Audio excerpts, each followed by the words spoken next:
पुण्यामध्ये सोमवार पेठेत हेमाडपंथी असे त्रिशुंड गणपती मंदिर आहे। त्या मंदिराच्या खालती एक तळघर आहे आणि इथे जिवंत पाण्याचे झरे असल्यामुळे या तळघरात कायम पाणी असते। इथे एक अरुंद जागा आहे, तिथे पूर्वीच्या काळी साधू महाराज ध्यान करण्यासाठी बसत असे सांगण्यात येते। फक्त गुरुपौर्णिमेच्या दिवशीच भाविकांना हे तळघर बघण्यासाठी खुले केले जाते। तळघरामध्ये दलपतगिरी महाराजांची समाधी आहे। वरती गणपतीला अभिषेक केला की त्याचे पाणी या समाधीवर पडते।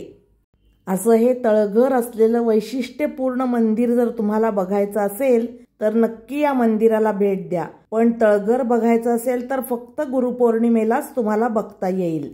जर तुम्ही बघितलं नसेल तर अतिशय सुंदर अशा या मंदिराला नक्की भेट द्या।